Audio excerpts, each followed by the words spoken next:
Brett Oland, thanks for joining me today. No, thanks for having me. I really appreciate it. So, I talk a lot about finance on my channel. I talk about what's going on,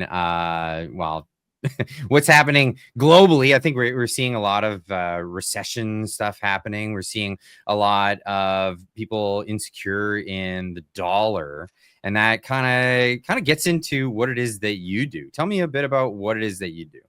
Sure. So I'm the CEO of Bow Valley Credit Union in Alberta. We're considered a large credit union, even though we're sort of smaller on the landscape of things. We're north of a $600 million credit union, which is a drop in the bucket compared to RBC, which would be $1.2 trillion balance sheet at RBC, and we've especially been known the last 3, 4, 5 years with our stance with sound money. So we have a number of products and services that we offer our membership around sound money because, you've seen, we see a big problem in the financial sector with inflation, cost of living, and we want to help protect people against that. Credit unions' mandate is a lot different from a big bank's, just because we actually care about what our members' financial well-being is, versus the bigger banks have sort of a different calling. So. Well, we've seen that from some of the big banks. TD, as you know, it was fined billions of dollars for some of their mismanagement or bad handlings in the United States when they've been doing their business down there. So tell me about this. Like, how is it that we have sound money? We have money by fiat here in Canada.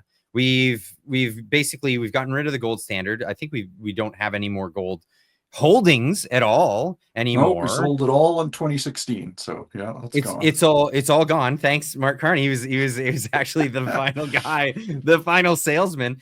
Uh, Tell me about this. Like, what is sound money? How do we get that? Sure. To sort of explain this, I'll tell you a bit about my journey anyway and how we got there. Um, I've been in banking for 20 plus years, starting my banking career in the Cayman Islands, and just saw uh, massive portfolio increases sort of in 2006 to 2008. And it was sort of the run up to the great financial crisis. And I'm not sure if it was luck at the time or skill. I'd probably say more luck. I was positioned pretty well to sort of benefit from the great financial crisis, because that's really when they started on the taps of the money printing machine Mhm. during that time frame. And so I recognized that in 2008 and 2009 of, oh, I did okay with this downturn, but you're looking behind yourself and there's 100 people just struggling. Mhm. And it really set me off on a bit of a journey to do a lot more learning and discovery around um, sound money and what's causing this and that type of thing. And back in 2008, I thought it was going to be actually highly inflationary of what the especially the Fed in the US was doing with quantitative easing. But the more I And sort for, of for for people who don't know, quantitative easing is basically printing money to give liquidity to the marketplace so that the markets have money to lend out, so people can have. If not, then there would be a big contraction. Is that correct? Yeah, so it's if you think about, there's two separate entities. There's the government and then there's a central bank. Hmm. And what happened is the government recognized that there was a ton of liquidity shortage in 2008. So they basically tried to flood the system with liquidity, because they saw basically the bond market getting unruly. And so there's one thing that a central bank can't tolerate, is if a bond market just gets unruly. And what I mean by unruly is the prices on the yield on the bottom just keep on spiking. So as it's the inverse of what you'd think it is. As a bond market collapses, the yield on the bond goes up because it needs to find a bidder for those bonds. And so Mhm. in efforts to keep the yield down on the bond, the central bank needs to step in and purchase all those outstanding debt of the government. And that is quantitative easing. It's the central bank basically purchasing the outstanding debt that the government creates. And uh, in 2008, it wasn't highly inflationary because it was captured within the system and didn't get into the real economy. So it was stayed between the commercial banks and the central bank and the government. But what happened during COVID is the governments around the world sent out stimulus checks and basically helicoptered money that they thought that they needed was necessary to keep the economy afloat. And so same process as of the quantitative easing of the central bank buying all this debt because they wanted to keep the yields lower. But because they sent out all these checks to every Tom, Dick, and Harry out there, it was massively inflationary. And we're seeing that today with housing prices, insurance, energy, utilities, automobiles, like you just name it. Uh, Everything I think is much higher than it was 5 years ago. And really, what I hear statistics out of the U.S. is they had a pool of what's called M2 money. So think of the M2 money supply as the total amount of dollars outstanding in the United States. They increased that by 40% in during COVID. So imagine just having a pile of $100 bills and they increased it by another $40 bills of that economy. And that's basically why we're seeing so much inflation coming out in the economy. And I don't think we've seen the end of it either. So Doesn't that create a situation as well where the incentives for the average person? So you're not going to get any money out of a savings account if interest rates are low artificially because they've pumped all this liquidity out there. So people are forced into assets. People are forced to take their savings and put it into things like real estate. And that's where we're at in Canada, right?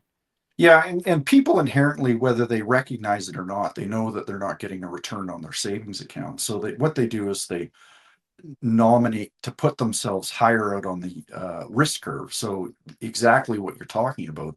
So they get more into real estate, they get more into hard assets, they get more into cryptocurrencies, that type of thing. And so that's not necessarily a bad thing if you're positioned well to take advantage of that, but it very much hurts the people that aren't in hard assets. And so we have right now what's termed a K-shaped economy. So people that owned assets prior to the money printing and the helicopter money of COVID have done exceptionally well.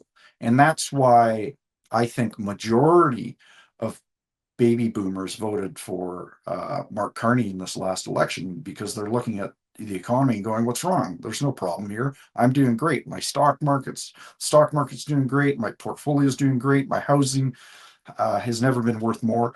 But then on the lower end of the spectrum, the millennials, the Gen Zs, the Gen Alphas are all suffering because they haven't been able to get into hard assets and haven't been able to take advantage of this massive amount of money printing that's been going on for the last number of years.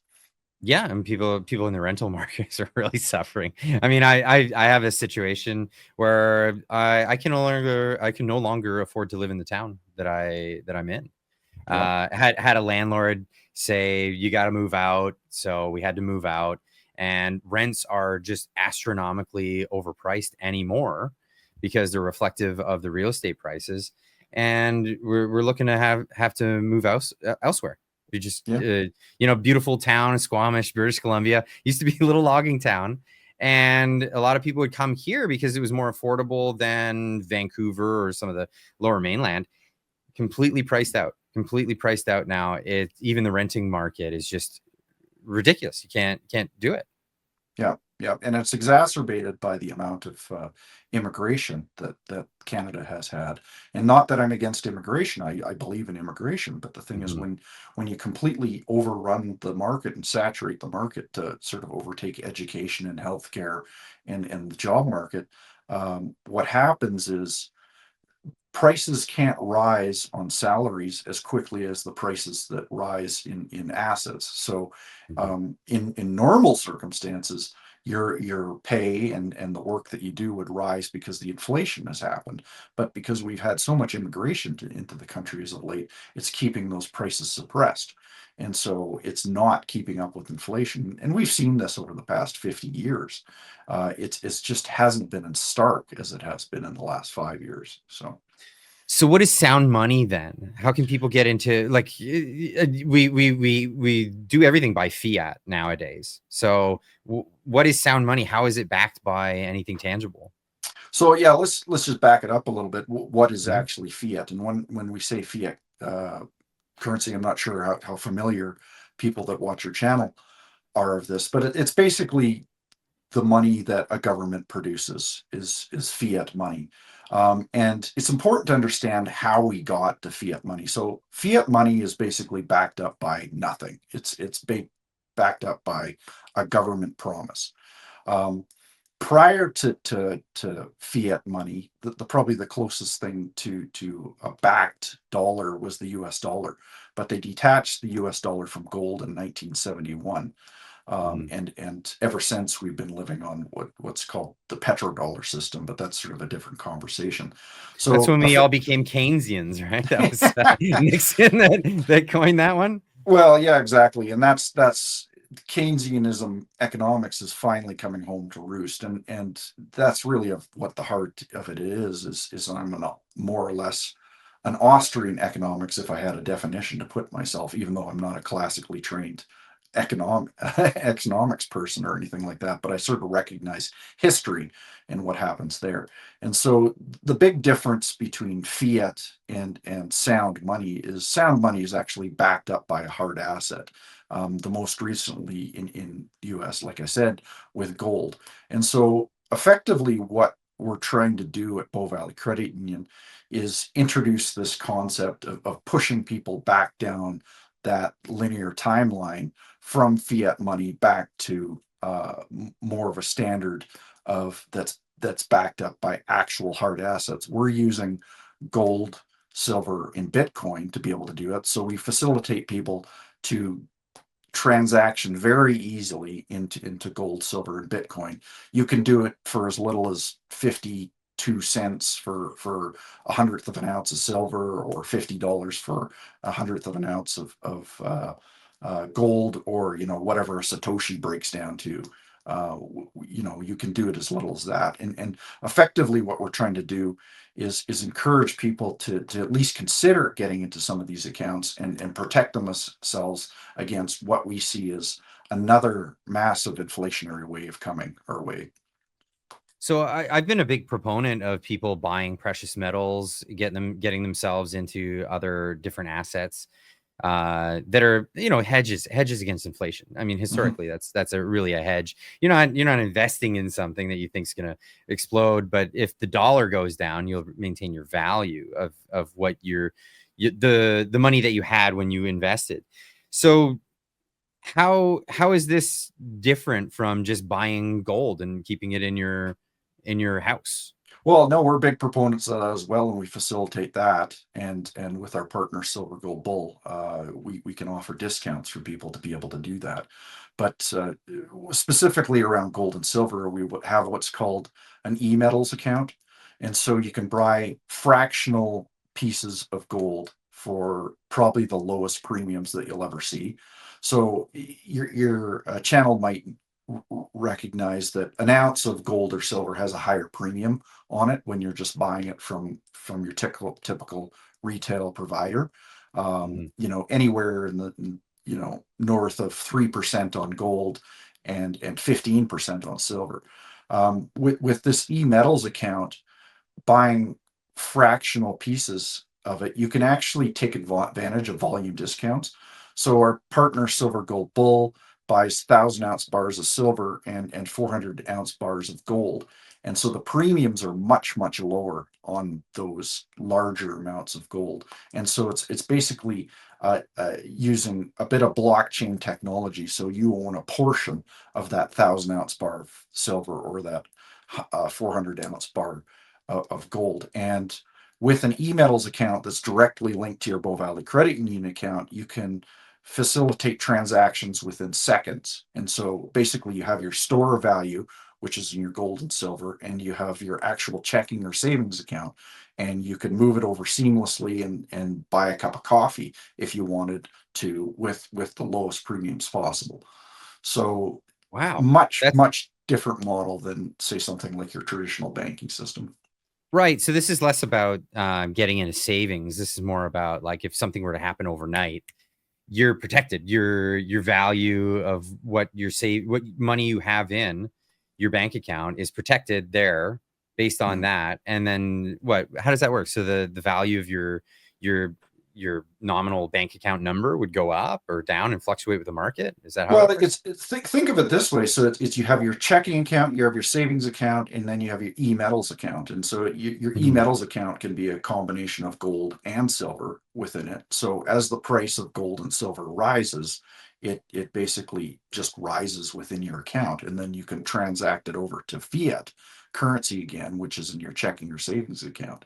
So it Mhm. is a built-in basically inflation hedge against that, and it's done quite well even over the past year. When we started doing this in January 2023, uh, gold has doubled since then in price.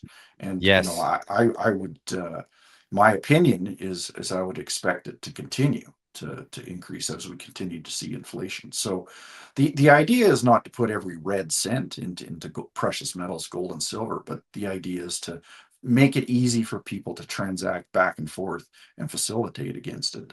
And we also have lending programs where if you don't have any gold and silver, we can actually give you a loan to be able to do that, to try and protect yourself against this inflation that we see coming down. So, Oh, so you could borrow gold and then yep, pay back at the nominal price that you purchased it at the time, in case yeah, you're wondering it's going to go up. yeah, it's like a HELOC on you. So if you have existing gold and silver, if you put it in storage with Silver Gold Bull, our partners, we can lend you money against it. So, for example, if you have $10,000 in gold and silver, you put it in this with Silver Gold Bull, and oops, your furnace blows up or something like that. I need $5,000 quickly. We can actually give you a loan against those precious metals, which it's like a HELOC on your gold and silver, except it versus on a house. So Oh, so you don't have to liquidate your accounts. You can just get into it correct, that way. Oh, correct, yeah, that's fantastic. Because this is the thing. Like, there are a lot of people that have big amounts of money and they can invest with it. But a lot of people that watch the channel, they're not they don't have big large sums of money. They're just looking to protect themselves with the bit that they do have. But at the same time, you do have to make sure that you have liquid money yeah. to just live your daily life. Is this something that you facilitate?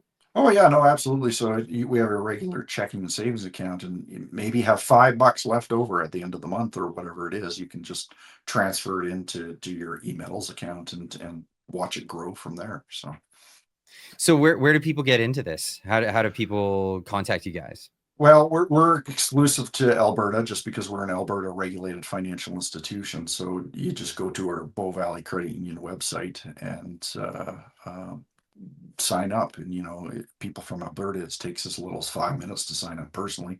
But we're a full service financial institution. We do full residential lending, personal loans, credit cards, debit cards. We do business loans, business accounts, you name it, we do it. So Oh, so you instead of using a big bank, you just switch to you guys.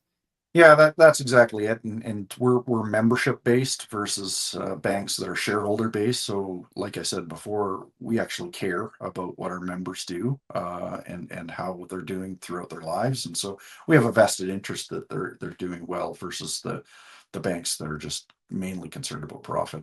So. So, what are your plans to go elsewhere in Canada? I'm in British Columbia, so I can't just sign up at your credit union. Yeah, unfortunately, yeah, we're working on that. We're working on solutions, and really, it's just a legal forms issue.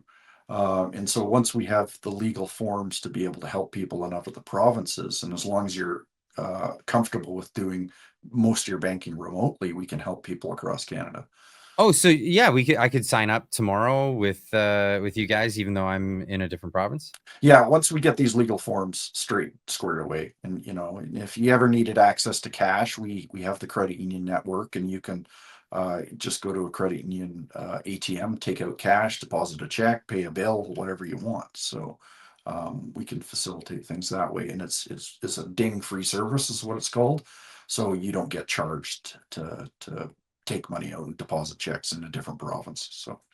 Oh, that's amazing. And you're going to be speaking at the We Unify Reclaiming Conference coming up in September. I'm excited to see that. Yeah, no, looking forward to it. It looks like a heck of a lineup. So it's all weekend long in September there, which is just a fantastic slate, and I'm looking forward to a lot of the speakers and listening to what they have to say as well.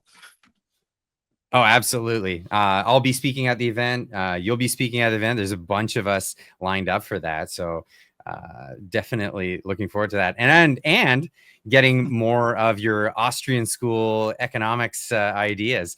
I'm a big fan of the Austrian school myself. So I encourage everybody in the channel to go check out a lot of different things in the Austrian school. So it's a good thing to meet someone, I guess, a fellow alumni of that practice. Thank you so much for joining Yeah, me today. no problem. Really appreciate Well, you having me. Thanks for making one time. last thing, where can people find you? Sure, I'm fairly active on X, Brett_Oland, or just go to our website, bowvalleycu.com. You can ask to contact me. I'm pretty readily available through email. So Perfect. Well, thanks for joining. great. Thank you.